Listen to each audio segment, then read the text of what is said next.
আমাদের নবীর এই 63 বছরের জীবন ইতিহাস সম্পর্কে শোনা, জানা, বোঝা এবং মোটামুটিভাবে স্মরণ রাখা সমস্ত উম্মত হিসাবে সমস্ত মুসলমানের দায়িত্ব নয় কি? উম্মত হিসাবে সকল মুসলমানের দায়িত্ব। 63 বছরের জীবন ইতিহাসকে প্রধান 3 ভাগে বিভক্ত করা হয়েছে। 63 বছরের জীবন ইতিহাসের 3টি অধ্যায় আছে। এক এক অধ্যায়ের এক একটা বৈশিষ্ট্য আছে। প্রথম অধ্যায় হইল ওহী নাজিল হওয়ার পূর্ববর্তী 40 বছরের জীবন ইতিহাস। সিরাতুন নবীর এই 40 বছরের প্রথম অধ্যায়ের নাম, শিরোনাম হলো কাবলান নবুওয়াত। তারপরে ওহী নাজিল শুরু হওয়ার পর থেকে মক্কা শরীফে অবস্থান করেছেন আরো 13 বছর। এই 13 বছরের দ্বিতীয় অধ্যায়ের সিরাতুন নবীর দ্বিতীয় অধ্যায়ের নাম হলো, শিরোনাম হলো মক্কি জিন্দেগি। 13 বছর পরে মক্কা শরীফ থেকে হিজরত করে মদিনা শরীফ গিয়ে সেখানে অবস্থান করেছিলেন আরো 10 বছর। তৃতীয় অধ্যায়ের এই 10 বছরের সিরাতুন নবীর অংশকে এর শিরোনাম হলো মাদানী জিন্দেগি। কাবলান নবুয়তের 40 বছর, মক্কি জিন্দেগির 13 বছর। 40 আর 13 53, আর মাদানী জিন্দেগির 10 বছর, 53 আর 10, এই হলো 63 বছরের জীবন ইতিহাস। বুঝে থাকলে বলুন তো 63 বছরের জীবন ইতিহাসের অধ্যায় কটা? 3টা। প্রথম অধ্যায় 40 বছরের, দ্বিতীয় অধ্যায় 13 বছরের, তৃতীয় অধ্যায় 10 বছরের। প্রথম অধ্যায়ের হেডিং কাবলান নবুয়ত, দ্বিতীয় অধ্যায়ের শিরোনাম মক্কি জিন্দেগি, তৃতীয় অধ্যায়ের শিরোনাম মাদানী জিন্দেগি। প্রথম অধ্যায়ের 10 বছর আর দ্বিতীয় অধ্যায়ের 13 বছর হলো 53 বছর, আর তৃতীয় অধ্যায়ের 10 বছরে হলো 63 বছর। এই 3 অধ্যায়ের 3টা বৈশিষ্ট্য আছে। 3 অধ্যায়ের 3টা বৈশিষ্ট্য বলেই আজকের মতো আমার কথা আপনাদের সামনে শেষ করার চেষ্টা করবো ইনশাআল্লাহ। 40 বছর, প্রথম অধ্যায়ের 40 বছরের বৈশিষ্ট্য হলো নবী জন্মের পর থেকে কুরআন নাজিল শুরু হওয়ার পূর্ব পর্যন্ত এই 40 বছরের জীবন ইতিহাস এর বৈশিষ্ট্য হলো নবীর জন্য নবুয়তের দলিল। এই কথাটা বুঝেন আর না বুঝেন মনে রাখেন। প্রথম অধ্যায়ের 40 বছরের জীবন ইতিহাসের বৈশিষ্ট্য হলো নবীর জন্য নবুয়তের দলিল। এই 40 বছর অনেকগুলি ঘটনা নবীর মাধ্যমে ঘটাইছেন আল্লাহ। তিনি যে নবী ছিলেন এই কথার দলিল প্রমাণ হিসাবে, তিনি যে নবী ছিলেন এই কথার দলিল প্রমাণ। ওহী নাজিল শুরু হওয়ার পর থেকে 13 বছরের মক্কি জিন্দেগি আর 10 বছরের মদনী জিন্দেগি, এই 23 বছরের জীবন ইতিহাস হইল উম্মতের জন্য শরীয়তের দলিল। ওহী নাজিল হওয়ার আগের 40 বছর নবীর জন্য নবুয়তের দলিল, ওহী নাজিল শুরু হওয়ার পরবর্তী 23 বছর উম্মতের জন্য। বুঝেন আর না বুঝেন এই হেডিংগুলি মনে রাখেন। 40 বছরের জীবন ইতিহাসের বৈশিষ্ট্য নবীর জন্য নবুয়তের দলিল, আর 23 বছরের জীবন ইতিহাসের বৈশিষ্ট্য উম্মতের জন্য শরীয়তের দলিল। এবার আমরা এই দুইটা কথা বোঝার চেষ্টা করি। কোন লোকের জীবন ইতিহাস শুরু হয় জন্মের পূর্ব থেকে, না জন্মের পর থেকে, না জন্ম থেকে? হ্যাঁ, জন্ম থেকে জীবন ইতিহাস শুরু হয়। তাইলে 23 বছরের 63 বছরের পবিত্র জিন্দেগি নবীর জন্ম থেকে শুরু হলো। কোথার থেকে শুরু হইল? জন্ম থেকে। আমাদের নবীর জন্মকে মিলাদুন নবী বলা হয়। আমাদের নবীর জন্মকে কি বলা হয়? মিলাদুন নবী বলা। এখান থেকে 63 বছরের জীবন ইতিহাস শুরু। এখান থেকে 63 বছরের জীবন ইতিহাস শুরু। নবীর মা আমেনা বলেন, মেয়ে লোকেরা গর্ভবতী হলে যে সমস্ত অস্বস্তি ভাব, যে সমস্ত অশান্তি আর কষ্ট হয় গর্ভবতী মাদের, আমার এই মুহাম্মদ নামের সন্তান আমার গর্ভে থাকাকালে তার কিছুই টের পাইনি।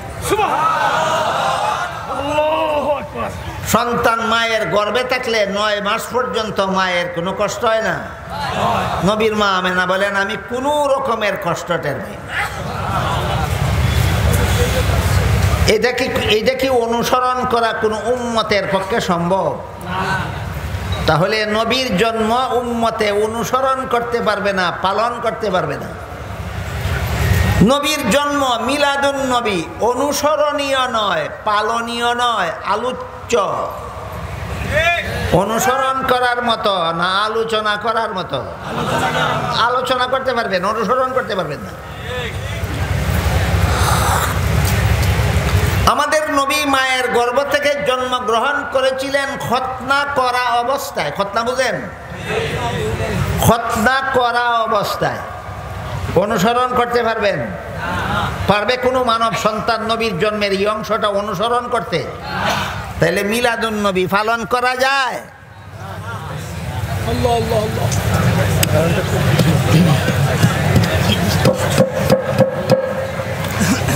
মিলাদুন নবী পালন করা যায় না আলোচনা করা যায়? আমাদের নবী মায়ের গর্ভ থেকে জন্মগ্রহণ করেছিলেন নার কাটা অবস্থায়। নার কাটা বুঝেন? অনুসরণ করতে পারবেন?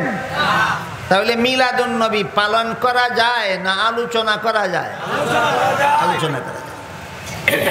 আমাদের নবী যেই মুহূর্তে জন্মগ্রহণ করেছিলেন সেই মুহূর্তে কুরাইশ বংশের মূর্তি পূজারীরা বড় বড় পূজার মূর্তিদেরকে কাবাঘরের ভিতরে দাঁড় করিয়ে রেখেছিল। যেই মুহূর্তে আমাদের নবী ভূমিষ্ঠ হলেন সেই মুহূর্তে কাবাঘরের ভিতরে দাঁড় করিয়ে রাখা মূর্তিরা পর্যন্ত আল্লাহর দরবারে সেজদায় পড়ে গেল। এই কাজটাও অনুসরণ করতে পারবেন না আলোচনা করা যাবে? তাহলে মিলাদুন নবী পালন করা যায় না আলোচনা করা যায়? নবীর জন্মের বহু পূর্ব থেকে পারস্যবাসীরা আগুনের পূজা করত। যে আগুনটার পূজা করত, এই আগুনটাকে 1000 বছর পূর্ব থেকে অনির্বাণ গতিতে প্রজ্বলিত করে রেখেছিল।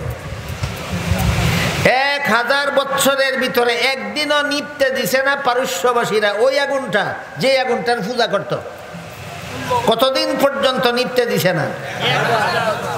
যেই মুহূর্তে নবী জন্মগ্রহণ করেছিলেন সেই মুহূর্তে পারস্য দেশের 1000 বছরের প্রজ্বলিত পূজার অগ্নি নিবে ছাই হয়ে গেছিল। অনুসরণ করতে পারবেন না আলোচনা করা যাবে? তাইলে নবীর মিলাদুন নবী পালনীয় না আলোচ্য? আমাদের নবী জন্মগ্রহণ করার সাথে সাথে আল্লাহর শুকরিয়া আদায় করে দোয়া পড়েছেন। পারবেন অনুসরণ করতে? পারবে কোনো বাপের বেটা জন্ম হওয়ার সাথে সাথে দোয়া পড়তো? আমাদের নবী জন্ম হওয়ার সাথে সাথে দোয়া পড়েছেন। তাহলে মিলাদুন নবী পালন করার বিষয় না আলোচনার বিষয়? কাজেই যারা বলে মিলাদুন নবী পালন করি, মিথ্যা বলে। মিলাদুন নবী পালন করার ক্ষমতা কোনো বাপের বেটার নাই। বুঝে থাকলে বলেন মিলাদুন নবী পালন করা যায় না আলোচনা করা যায়? পেশাবের আলোচনা করলে যেমন নফল বন্দেগীর সওয়াব হয়, নবীর পায়খানার আলোচনা করলে যেভাবে নফল বন্দেগীর সওয়াব হয়, ঠিক তেমনি ভাবে মিলাদুন নবীর আলোচনার দ্বারাও নফল বন্দেগীর সওয়াব হয়। মিলাদুন নবীর আলোচনার দ্বারা আরো কতগুলি উপকারিতা আছে। আরেকটা উপকারিতা হলো, কোনো বেদিন কাফির যদি নিরপেক্ষ মন নিয়ে নবীর জন্মের কথাগুলি শুনে তাইলে তার বিবেক তাকে নবীর ইসলাম গ্রহণ করতে বাধ্য করবে। আরেকটা উপকারিতা হলো, কোনো মুমিন মুসলমান যদি মনোযোগের সাথে নবীর জন্মের ঘটনাগুলি শুনে, তাহলে তার ঈমান তাজা হয়ে যাবে। তাহলে মিলাদুন নবীর আলোচনার কোনো উপকার আছে না উপকার নাই? 1 নম্বর উপকার নফল বন্দেগীর সওয়াব। 2 নম্বর উপকার, বেদিন কাফিরেও যদি নিরপেক্ষ মনোযোগ দিয়া নবীর জন্মের ঘটনা শুনে, তাহলে তার বিবেক তারে নবীর ইসলাম গ্রহণ করতে বাধ্য করবে। 3 নম্বর উপকারিতা হইল, কোনো মুমিন মুসলমান যদি মনোযোগে নবীর জন্মের কথা শুনে, তার ঈমান তাজা হবে।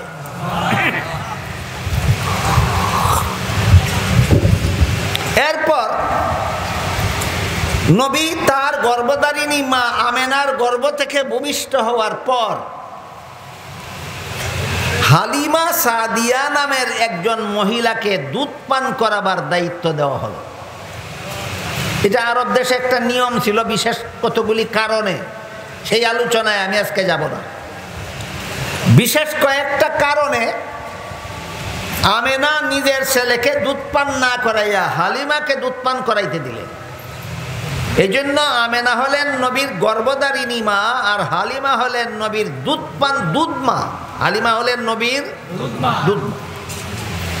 এবার আপনারা বলুন, হালিমার নিজের কোনো সন্তান না হলে আমিনার সন্তানকে দুধ পান করাতে পারতেন না নিজের ও সন্তান থাকার কারণে? হালিমার নিজেরও একটা দুধ পানকারী শিশু ছেলে ছিল, এই জন্য তিনি নিজের শিশুকেও দুধ পান করাতেন, আমিনার ছেলেকেও দুধ পান করাতেন। এবার বলেন, হালিমার সর্বমোট দুধ পানকারী শিশু কজন? এই জন্য মুহাম্মাদুর রাসূলুল্লাহ সাল্লাল্লাহু আলাইহি ওয়াসাল্লাম দুধ মা হালিমার 1 স্তনের দুধ নিজে পান করতেন, আর 1 স্তনের দুধ নিজের দুধ ভাইয়ের জন্য রেখে দিতেন। কুলের শিশু থাকাকালে এত বড় ইনসাফ!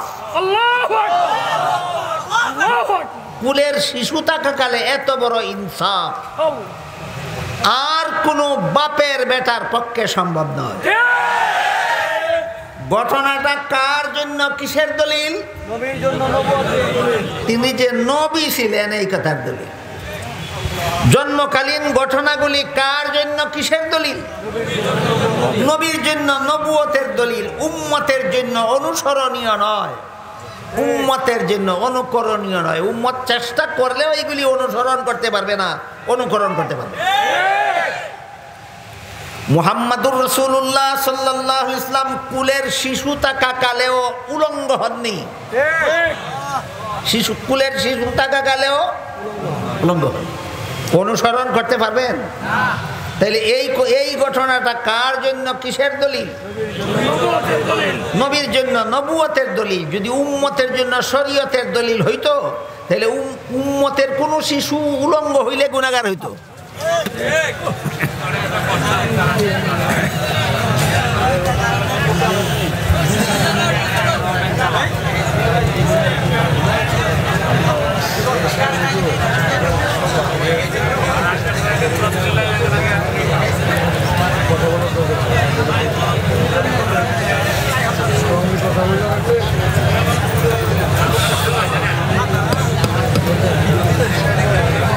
এটা কি জেনারেটরে চলে না ব্যাটারিয়ে চলে না কারেন্টে চলে? জেনারেটরে দান্দালি করে গেলে কি? মুহতারাম হাজিরিন, মুহাম্মাদুর রাসূলুল্লাহ সাল্লাল্লাহু আলাইহি ওয়াসাল্লামের বয়স যখন 4 বছর, কত বছর? 4 বছর। তখন একদিন জিবরিল ফেরেশতা আসলেন, শিশু মুহাম্মদকে শুয়াইলেন, বুক কাটলেন, ভিতরের অঙ্গ প্রত্যঙ্গ বের করে ধুইলেন, আবার ভিতরে ঢুকাইয়া সিলাই ছাড়া, মেডিসিন ছাড়া, রক্তপাত ছাড়া, বেতা ছাড়া জোড়া লাগাইয়া দিলেন। এটাকে সিরাতুন নবীর পরিভাষায় সাক্ষ্য সদর বলা হয়, বাংলায় বলে বক্ষ বিদারণ। আমাদের দেশের সাধারণ মুসলমানদের জন্য দুইটা শব্দই কঠিন। সাক্ষুষ সদর বোঝা যেমন কঠিন, বক্ষ বিদারণ শব্দের মতো কঠিন বাংলা বোঝাও অনেকের জন্য প্রায় অসম্ভব। এই জন্য আমি সহজবুদ্ধ করে বলে থাকি কুদরতি অপারেশন। এটাকে হাসপাতালের অপারেশন না আল্লাহর কুদরতি অপারেশন। নবীর জীবনে এইরকম কুদরতি অপারেশন হয়েছিল সর্বমোট 4 বার। সর্বমোট 4 বার। এর মধ্যে প্রথমবারের অপারেশন হয়েছিল 4 বছর বয়সে। এই যে কইতেছি আপনারা শুনতেছেন, কোনো উপকার নাই। কটা উপকার? 1 নম্বর নফল বন্দেগীর সব, 2 নম্বর ইমান তাজা হয়, 3 নম্বর কাফিরে শুনলেও তার বিবেক তারে ইসলাম গ্রহণ করতে বাধ্য করে। এই 4 বছর বয়সে যে নবীর সিনা মুবারকের কুদরতি অপারেশন হইল, উম্মতের জন্য অনুসরণ সম্ভব? তাইলে ঘটনাটা কার জন্য, কিসের দলিল? নবীর জন্য, নবুয়তের দলিল। নবীর শরীর মুবারকে জিন্দেগিতে কোনোদিন মশা মাছি বসেনি। ঘটনা কার জন্য, কিসের দলিল? নবীর ঘাম মুবারকে মেশকে আম্বরের সুগন্ধ হইত। ঘটনাটা কার জন্য, কিসের দলিল? নবী কোন রাস্তা দিয়ে গেলেন কিছুক্ষণ আগে কারো যদি জানা না থাকতো, অতি সহজে জেনে নিতে পারত যেই রাস্তার বাতাসের মধ্যে সুগন্ধ পাওয়া যায়, নবীর শরীরের সুগন্ধ অনেক পর্যন্ত সেই রাস্তার বাতাস মুখরিত হয়ে যাচ্ছে। ঘটনাটা কার জন্য, কিসের দলিল?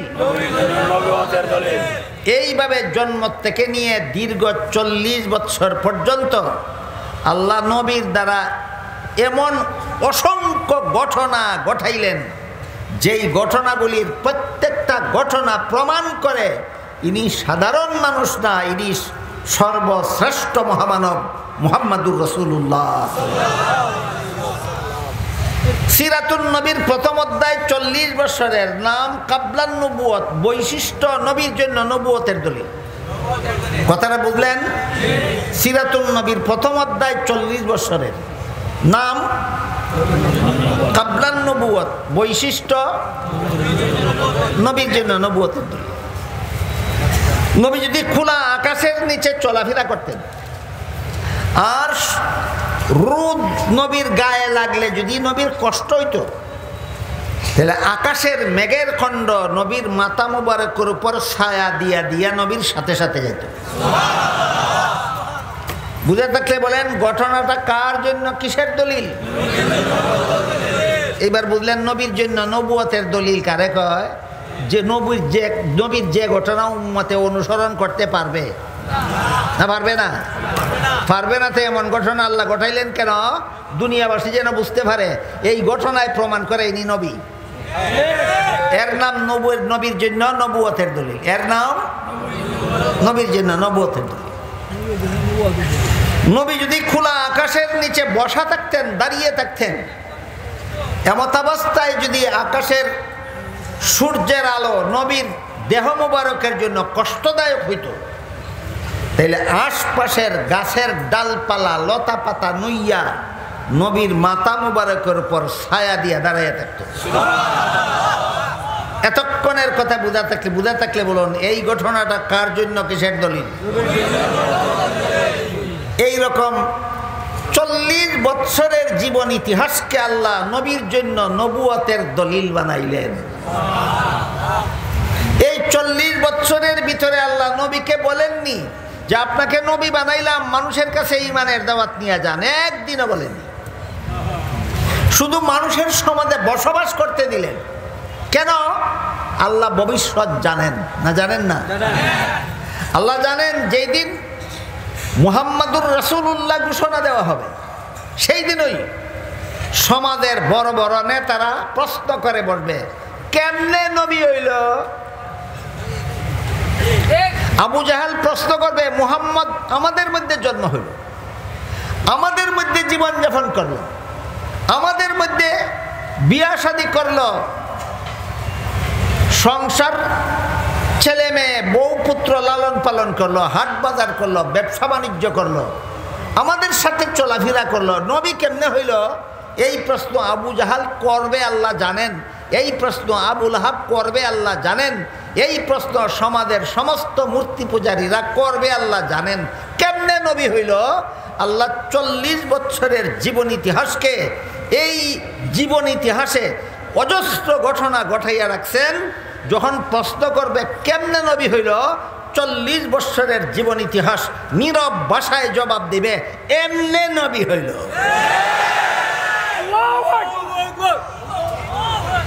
তাইলে 40 বছরের জীবন ইতিহাসকে আল্লাহ নবীর জন্য নবুয়তের দলিল বানাইয়া রাখলেন কেন? যখন নবুয়তের ঘোষণা দেওয়া হবে, বেঈমানেরা যখন জিজ্ঞাসা করবে কেমনে নবী হইল, আর কেউ নিজের মুখের ভাষায় বলতে হবে না, 40 বছরের জীবন ইতিহাস নীরব ভাষায় জবাব দেবে, এমনে নবী হইল। এর নাম নবীর জন্য নবুয়তের দলিল। সিরাতুন নবীর প্রথম অধ্যায় 40 বছরের নাম কাবলান নবুয়ত, বৈশিষ্ট্য। এই কথাগুলি কি আমি আপনাদেরকে বুঝাইতে পারছি? জীবনভর মনে রাখতে পারেন? আপনি শ্রেষ্ঠ নবীর শ্রেষ্ঠ উম্মত হিসাবে, আমরা শ্রেষ্ঠ নবীর শ্রেষ্ঠ উম্মত হিসাবে প্রতিটি মুসলমানের জানা থাকা দরকার সিরাতুন নবীর পবিত্র জীবন ইতিহাসের প্রথম অধ্যায় 40 বছরের নাম কাবলান নবুয়ত, বৈশিষ্ট্য, নবীর জন্য নবুয়তের দলিল। এখানে একটা প্রশ্ন আছে, সেটা হলো নবী জীবনে প্রথম বিয়ে করেছিলেন 25 বছর বয়সে। নবী জীবনের প্রথম বিয়ে করেছিলেন 25 বছর বয়সে। আপনারা কি জানেন উম্মতের জন্য বিয়ে করা নবীর সুন্নত কিনা? বিয়ে করেছিলেন কত বছর বয়সে? তাইলে নবী 25 বছর বয়সে যে বিয়ে করলেন, এটা কি প্রথম অধ্যায়ের পরে না প্রথম অধ্যায়ের ভিতরে? প্রথম অধ্যায়ের ভিতরের ঘটনা যদি উম্মতের জন্য শরীয়তের দলিল না হয়, শুধু নবীর জন্য নবুয়তের দলিল হয়, তাহলে এই প্রথম অধ্যায়ে নবী বিয়ে করেছেন, এই বিয়ে উম্মতের জন্য সুন্নত হইল কিভাবে? প্রশ্ন বুঝলেন কিনা? প্রশ্নের জবাব হইল সিরাতুন নবীর প্রথম অধ্যায়ে নবী জীবনের প্রথম বিয়ে করেছিলেন, এই জন্য বিয়ে করা উম্মতের জন্য নবীর সুন্নত হয়নি, বরং ওহী নাজিল শুরু হওয়ার পরের জীবনে নবী উম্মতকে বলে দিয়েছেন, ইয়া মাশারা শাবাব মান ইসতাতা মিনকুমুল বাআতা ফালইয়াতাযাওয়াজ, হে যুব সম্প্রদায়, তোমাদের যারা দৈহিক এবং আর্থিক সামর্থ্য রাখো তোমরা বিয়ে করো। নবীর ওই কথার কারণে বিয়ে করা উম্মতের জন্য নবীর সুন্নত হয়েছে, প্রথম অধ্যায়ের ঘটনার কারণে নয়।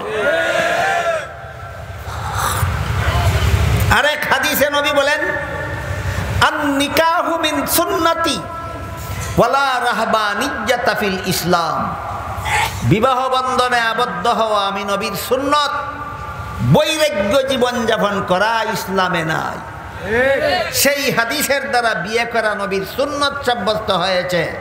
40 বছরের প্রথম অধ্যায়ে নবী বিয়ে করেছিলেন, এই জন্য বিয়ে করা নবীর সুন্নত হয়নি। নবীর বিয়ের মধ্যেও নবীর জন্য নবুয়তের দলিল আছে, নবীর বিয়ের মধ্যেও নবীর জন্য নবুয়তের দলিল আছে। বুঝবেন? বলবো একটু।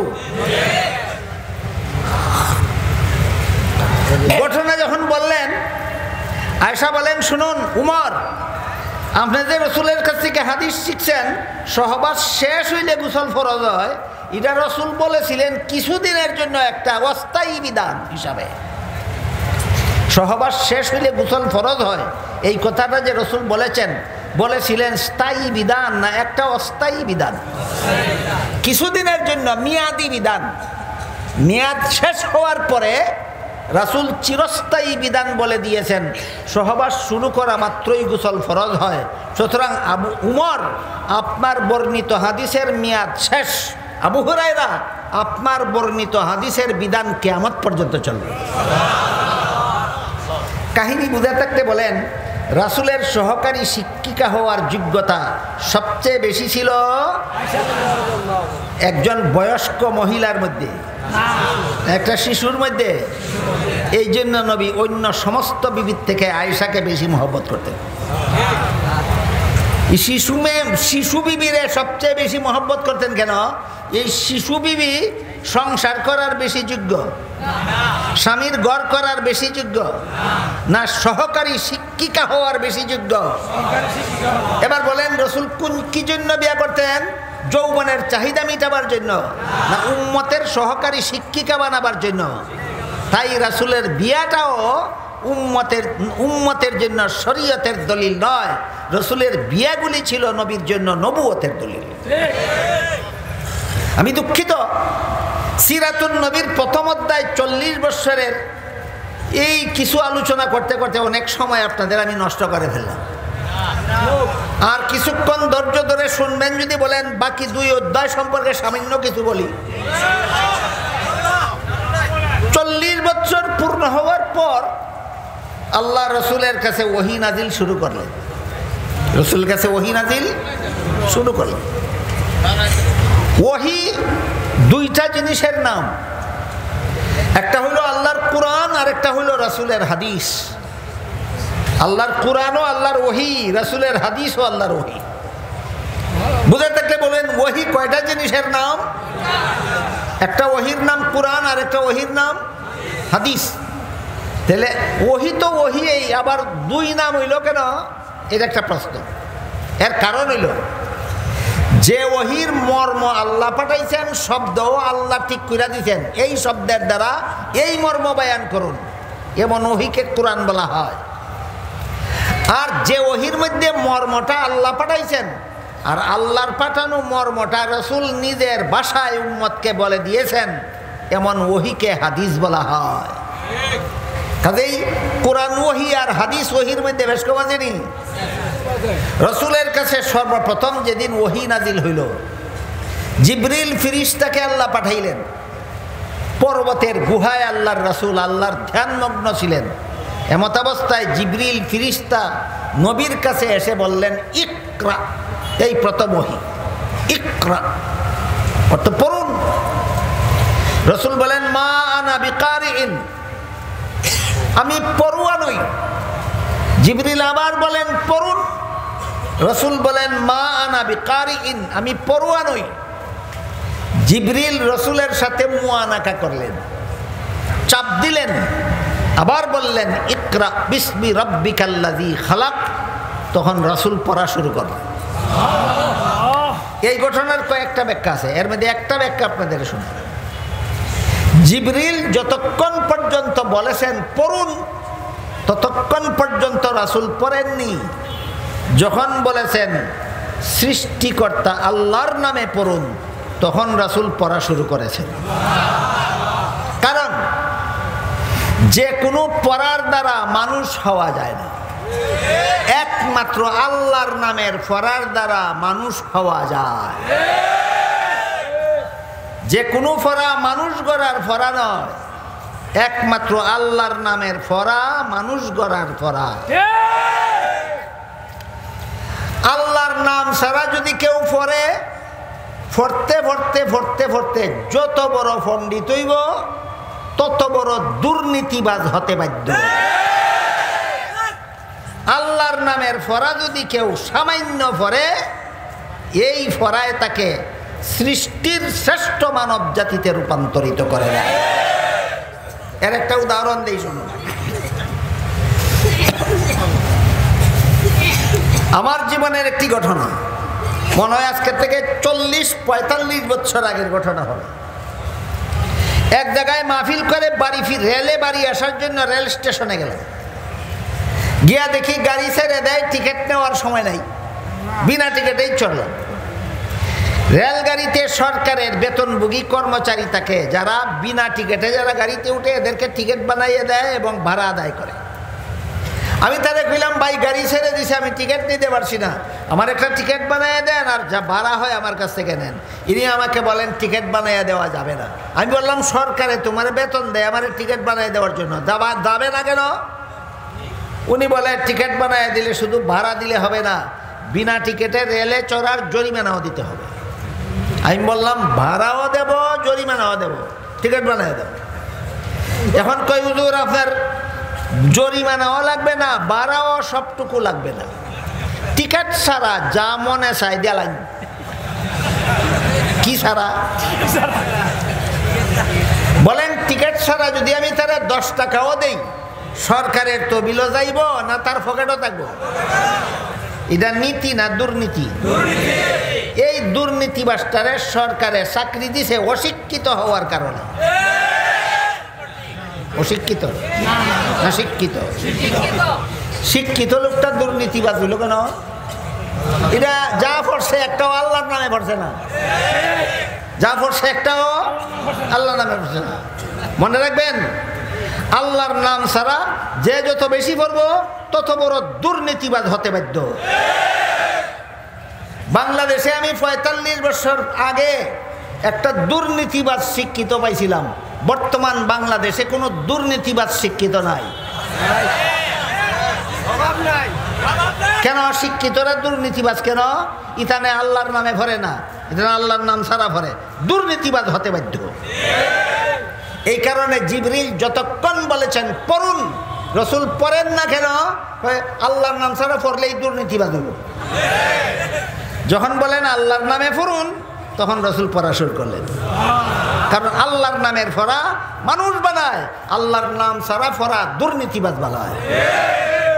আরেকটা ঘটনা কই, আমার জীবনে না, হযরত উমরের জীবনের।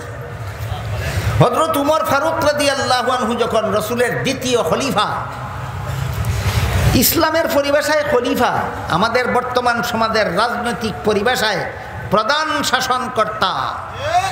হযরত উমর যখন রাসূলের প্রতিষ্ঠিত রাষ্ট্রের প্রধান শাসনকর্তা, উমরের শাসিত দেশটা বাংলাদেশের সমান একটা দেশ ছিল না, পাকিস্তানের সমান একটা দেশ ছিল না, ইন্ডিয়ার সমান একটা দেশ ছিল না, প্রায় অর্ধেকটা পৃথিবীর সমান।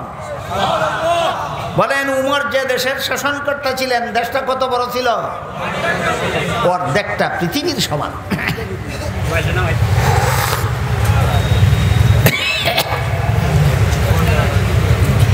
এই উমর প্রধান শাসনকর্তা মনোনীত হওয়ার পরে রাত্রে ঘোরাফেরা করে দেখতেন যে আমার দেশের কোনো নাগরিক খাদ্য পাওয়ার বাকি রইল কিনা, আমার দেশের কোনো নাগরিক নিয়ম শৃঙ্খলা লঙ্ঘন করে না মান্না চলে, এগুলি তদন্ত করতেন। একদিন রাতে ঘোরাফেরা করতে করতে করতে করতে একটা কুড়েঘরের সামনে গিয়া শুনলেন একটা মহিলা চুলার মধ্যে সাদা পানি বসাইয়া জাল দিতেছে, আর তার কতগুলি বাচ্চা খাওয়ার জন্য কাঁদতেছে। আর মহিলা বাচ্চাদেরকে বলে তোমরা ঘুমাও, আমি রান্না করতেছি, রান্না হইলে পরে তোমাদেরকে ঘুম থেকে জাগাইয়া খাওয়াবো। খলিফা ওমর ডাক দিলেন, কে আছো ঘর? দুয়ার খুলো। একটা বিধবা মহিলা দুয়ার খুলল। জিজ্ঞাসা করলেন তুমি কি রান্নতেছো আর তোমার বাচ্চারা কাঁদে কেন? মহিলা কয় জবাব দিমু পরে। আমি শুনছি উমর প্রধান শাসনকর্তা হয়েছে।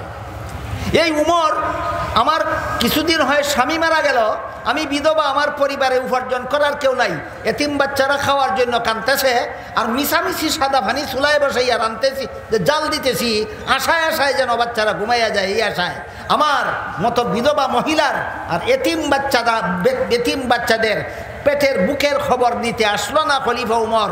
সুতরাং উমর এই দেশের খলিফা হওয়ার যোগ্য নয়, তোমার মতো মুসাফির এই দেশের খলিফা হওয়ার যোগ্য। কারে কয়? কারে কয়? চিন্না কইছে? খলিফা উমর বিধবা মহিলার মুখে এই কথা শুনিয়া গোলাম সাথে নিয়ে খাদ্য গুদামে ঢুকলেন।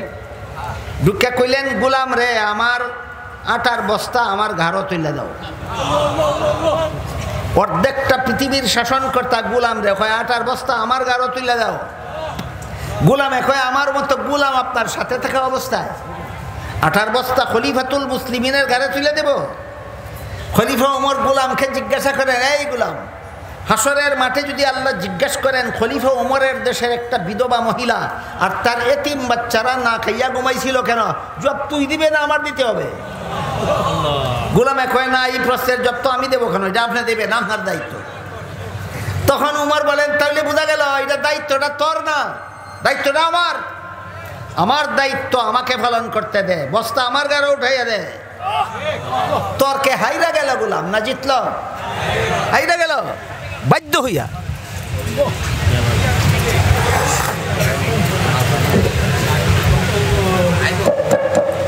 তর্কে হাইরা গিয়া বাধ্য হইয়া গোলামে আটার বস্তা খলিফা উমরের ঘরে তুলিয়া দিয়া গোলাম নবাবের মতো খালি হাতে যায় আর উমরে লেবারের মতো বস্তা গাড়ে লইয়া যায়।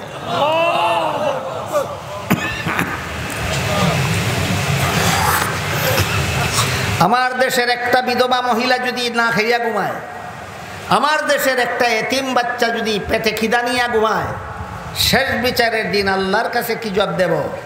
এই অনুভূতি অন্তরে জাগ্রত হয় আল্লাহর নাম সারা পড়লে, না আল্লাহর নামের ভরা পড়লে? এই জন্য জিবরিল যতক্ষণ পর্যন্ত বলেছিলেন পড়ুন, ততক্ষণ পর্যন্ত রসুল পড়েননি। যখন বলেছেন আল্লাহর নামে পড়ুন, তখন রসুল পড়া শুরু করলেন। সিরাতুন নবীর দ্বিতীয় অধ্যায়ের প্রথম অংশ, দ্বিতীয় অধ্যায়ের প্রথম অংশ। বর্তমান দুনিয়াতে এমন কোন দেশ আসেনি যেই দেশের সরকারি কর্মকর্তারা হাজার হাজার হাজার কোটি টাকা সুরের দলে বিদেশ পাঠায় আর লাখ লাখ মানুষ না খাইয়া মরে। এরা কোন ফরাফরশীল বলুন? এরা শিক্ষিত না অশিক্ষিত? শিক্ষিত। এরা শিক্ষিত কিন্তু মানুষ নয়, জানোয়ার। যারা দেশ একমাত্র উম্মতের স্বার্থে। নবীর বিয়া ছিল যৌবনের ক্ষুধা নিবারণের জন্য না উম্মতের স্বার্থে? উম্মতের স্বার্থে। উম্মতের স্বার্থটা কি একটু বলবো? এক হাদিসে রাসূল বলেন, ইন্নামা আনা বুইসতু মুআল্লিমা, আল্লাহ আমাকে উম্মতের শিক্ষক বানাইয়া পাঠিয়েছে। নবী উম্মতের জন্য কি শিক্ষক? উম্মতের পুরুষের জন্য নবী শিক্ষক, উম্মতের নারীদের জন্য নবী শিক্ষক। কিন্তু নারীদের জীবনে এমন অনেকগুলি বিষয় আশয় আছে যেগুলি কোনো পুরুষ শিক্ষকের কাছে শিখতে যাওয়া লজ্জার ব্যাপার। যারা বুঝেন তো বুঝেনি, যারা বুঝেন না তাদেরকে বোঝানোর দরকারও নেই। তারপরেও যদি কারো মনে কৌতূহল বাকি থাকে যে মহিলাদের জীবনে এমন কি বিষয় আছে যা পুরুষ শিক্ষকের কাছে শিখতে যাওয়া লজ্জার ব্যাপার, যেমন ধরুন মহিলাদের মাসিকের কথা। মাসিক সম্পর্কে ইসলামের কিছু বিধিবিধান আছে কিনা? মহিলাদের মাসিকের ব্যাপারে ইসলামের কিছু বিধিবিধান আছে। সুতরাং একটা যুবতী মহিলা ভিন্ন একটা পুরুষের কাছে এই সমস্ত বিষয় শিখতে যাওয়া লজ্জার ব্যাপার নয়। কাজেই মহিলাদের জীবনে এমন অনেক কিছু বিষয় আছে যেগুলি কোনো পুরুষ উস্তাদের কাছে শিখতে যাওয়া লজ্জার ব্যাপার। তবে একজন পুরুষ আছে মহিলাদের জীবনে যার কাছে কোনো কিছু শিখতে লজ্জা নাই, তিনি হলেন একমাত্র স্বামী, একমাত্র স্বামী। তাই রাসূলের প্রয়োজন ছিল একদল মহিলাকে বিয়ে করে তিনি তাদের স্বামী হবেন। তারপর এই স্বামী রাসূল তার বিবিদেরকে মহিলা সংক্রান্ত লজ্জাজনক বিষয়গুলি শিক্ষা দিয়ে ওই বিবিগণকে উম্মতের নারীদের জন্য সহকারী শিক্ষিকা বানাবেন। এই জন্য রাসূল করিম সাল্লাল্লাহু আলাইহি ওয়াসাল্লাম 16,000 বিয়ে করেছিলেন না? 9 জন। যদি যৌবনের চাহিদা নিবারণের জন্য বিয়া করতেন তাহলে কটা করতেন? করলেন না কেন? এই উদ্দেশ্যে বিয়া করেননি। 9টা করলেন কেন? উম্মতের মহিলাদের জন্য একদল সহকারী শিক্ষিকা বানাবার উদ্দেশ্যে। আর উম্মতের মহিলাদের জন্য সহকারী শিক্ষিকা হওয়ার যোগ্যতা সবচেয়ে বেশি ছিল একটা শিশু মেয়ের মধ্যে। উম্মতের মহিলাদের জন্য সহকারী শিক্ষিকা হওয়ার যোগ্যতা সবচেয়ে বেশি ছিল 6 বছরের একটা শিশুর মধ্যে। এই শিশুটার নাম ছিল আয়েশা। কত বছরের শিশু? কেমন যোগ্যতা ছিল? একদিনের ঘটনা। শিশু আয়েশা রাস্তার পাশে বসে পুতুল দিয়ে খেলা খেলতেছিলেন। ছোট ছোট ছেলে মেয়েরা রাস্তার পাশে বসে খেলাধুলা করে না? তো আয়েশা পুতুল দিয়ে খেলতেছিলেন। আয়েশার একটা ঘোড়ার পুতুল ছিল, তবে সেই ঘোড়ার পুতুলের মধ্যে পাখা লাগানো ছিল। পাখা, পাখা বুঝেন? পাখির পাখার মতো। সেই রাস্তা দিয়ে রসুল যাচ্ছিলেন। আয়েশার বয়স কত? রসুল যখন দেখলেন একটা শিশু মেয়ে 6 বছরের এমন একটা গুড়ার পুতুলের দ্বারা খেলে যে গুড়ার ফাঁকা আছে, তখন রসুল কৌতুক করে শিশুকে জিজ্ঞাসা করলেন, আয়েশা, গুড়ার তো পাকা থাকে না, তোমার গুড়ার পাকা হলো কিভাবে? শিশু আয়েশা জবাব দেয়, সুলাইমান আলাইহিস সালামের ঘোড়ার যদি পাখা থাকতে পারে, আমার ঘোড়ার পাখা থাকতে পারবে না কেন? এবার বলুন, রসুলের সহকারী শিক্ষিকা হওয়ার যোগ্যতা সবচেয়ে বেশি ছিল কার মধ্যে? একটা শিশুর মধ্যে। কত বছরের? 600 বছর। রসুল দেখলেন যে আমার উম্মতের মহিলাদের জন্য সহকারী শিক্ষিকা হওয়ার যোগ্যতা সবচেয়ে বেশি এই শিশুটার মধ্যে আছে। দেশের লক্ষ কোটি হাজার কোটি টাকা চুরি করে বিদেশ পাঠায়, আর দেশের মানুষ ক্ষুধার্ত থাকে, পেটের খিদা নিয়ে কষ্ট করে। এরা অশিক্ষিত বলদ নয়, এরা শিক্ষিত জানোয়ার।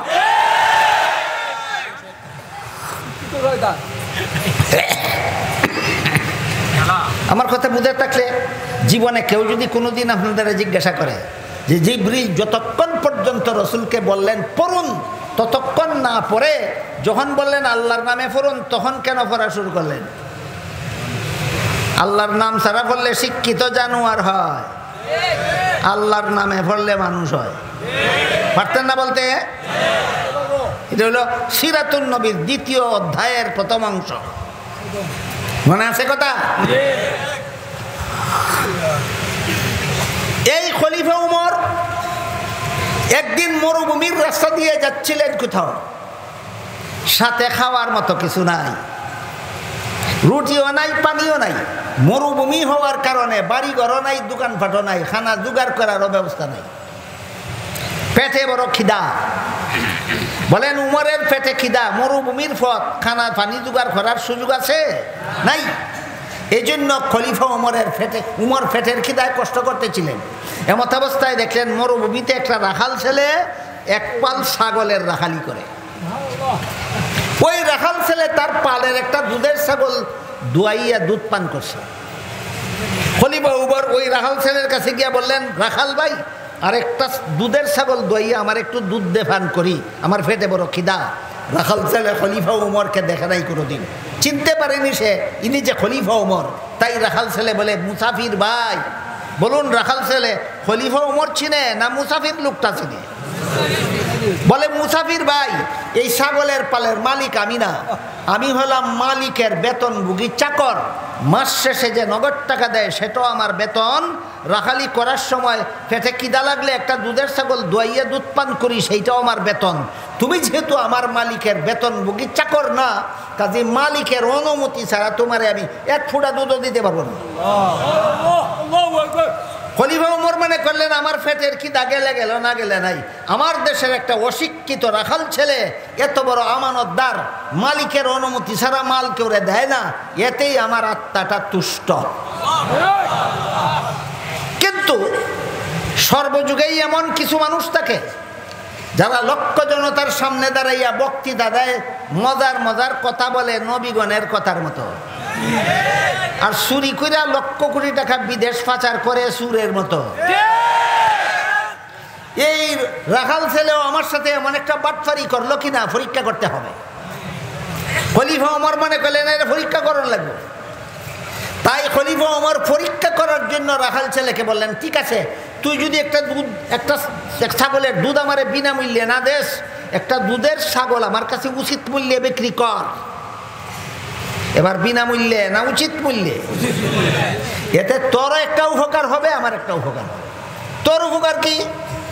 মালিকে বেতন যা দেয় তো দিল, এর অতিরিক্ত তুই আমার কাছে একটা দুধের ছাগলের মূল্য অতিরিক্ত পাইলি, এটা তোর উপকার।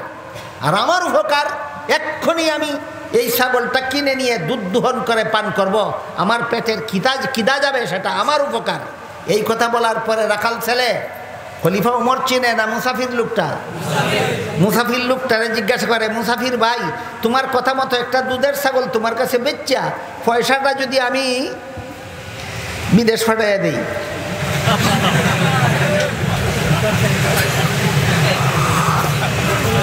মালিকে গণ্যা যখন দেখবো ছাগল একটা কম, তোমারে জিজ্ঞেস করতো না, আমি রাখাল, আমারে জিজ্ঞেস করবো ছাগল কই গেল, আমি কি জবাব দিব?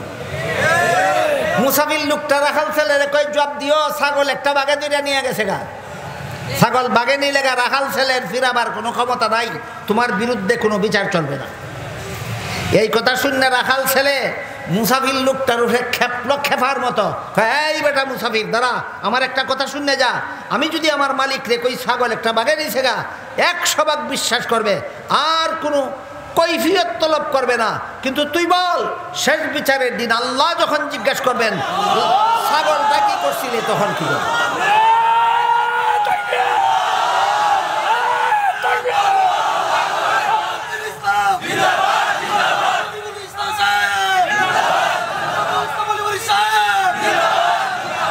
শেষ বিচারের দিন আল্লাহ যখন জিজ্ঞেস করবেন ছাগলটা কি করছিলি, তখন কি জবাব দিবে? আল্লাহু আকবার।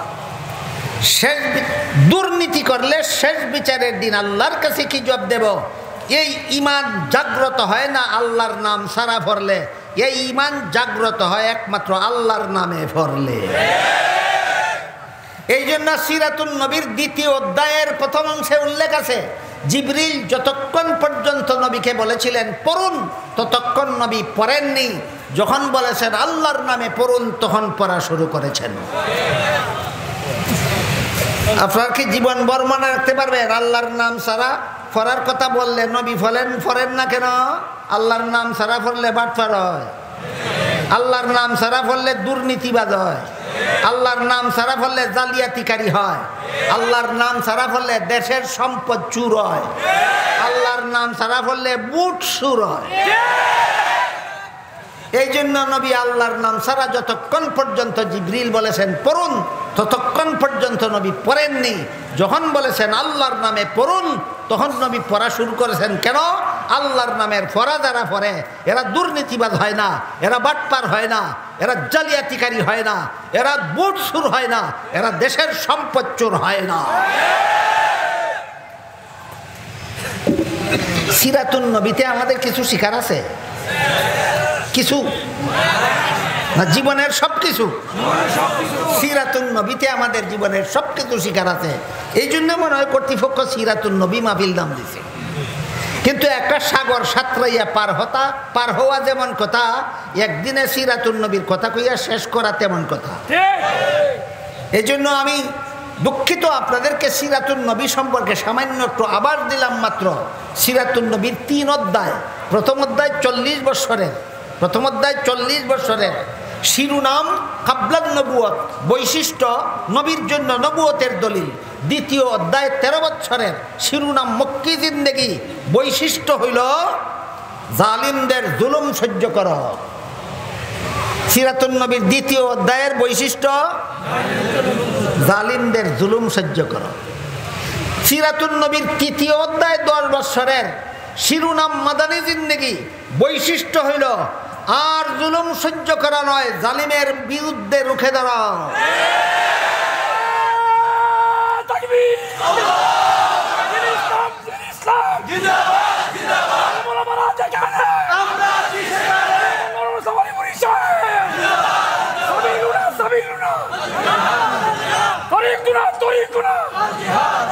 মুহতারাম হাজিরিন, আল্লাহ আপনাদের আমাদের সবাইকে সিরাতুন নবীর পবিত্র জিন্দেগির আলোতে আলোকিত হওয়ার সৌভাগ্য দান করুন। সবাই বলুন আমিন। সুবহান রাব্বিকা রাব্বিল ইজ্জাতি আম্মা ইয়াসিফুন ওয়া সালামুন আলাল মুরসালিন ওয়ালহামদুলিল্লাহি রাব্বিল আলামিন।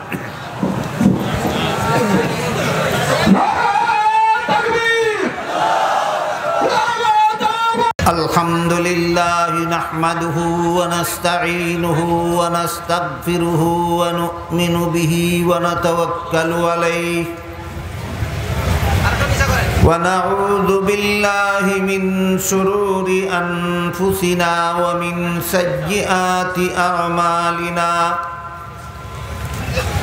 من يهده الله فلا مضل له ومن يضلله فلا هادي له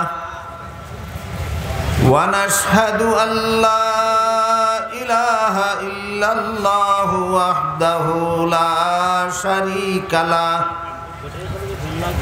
ونشهد أن سيدنا ونبينا ومولانا محمدا عبده ورسوله صلى الله تعالى عليه وعلى آله وأصحابه وبارك وسلم أما بعد فأعوذ بالله من الشيطان الرجيم بسم الله الرحمن الرحيم لقد كان لكم في رسول الله أسوة حسنة لمن كان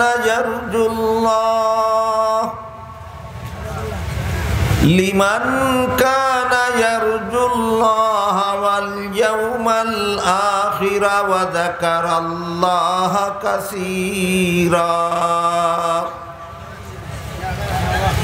وقال رسول الله صلى الله عليه وسلم لا يؤمن أحدكم حتى يكون هواه تبعا لما جئت به أو كما قال عليه الصلاة والسلام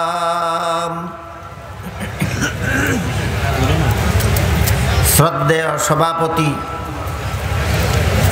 হযরত উলামায়ে কেরাম, সম্মানিত সুধী সমাজ,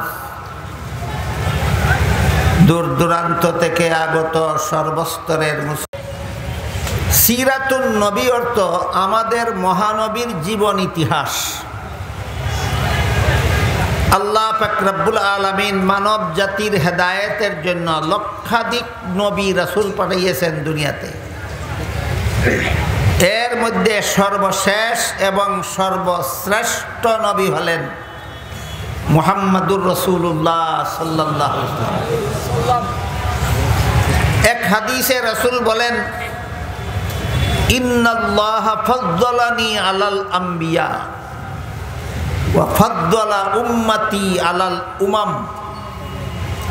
এর অর্থ হলো, রাসূল বলেন, আল্লাহ আমাকে সমস্ত নবী রাসূলগণের উপর শ্রেষ্ঠ মর্যাদা দান করেছেন,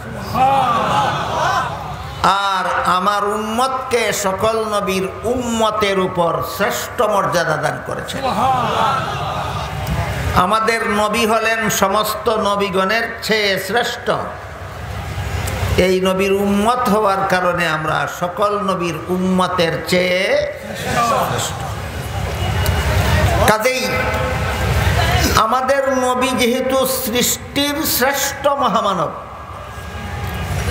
আমাদের নবীর মর্যাদার সমান সমান হওয়া তো দূরের কথা, আমাদের নবীর আল্লাহ প্রদত্ত মর্যাদার ধারে কাছেও আর কোনো মানুষের মর্যাদা নাই।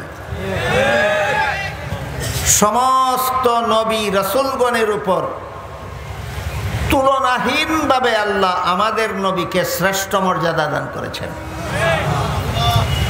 এর এক দুইটা উদাহরণ শুনুন। হযরত নূহ আলাইহিস সালাম বিশিষ্ট একজন নবী এবং রাসূল। তিনি প্রায় ৯৫০ বছর পর্যন্ত দুনিয়ার মানুষকে ঈমানের দাওয়াত দিয়েছেন।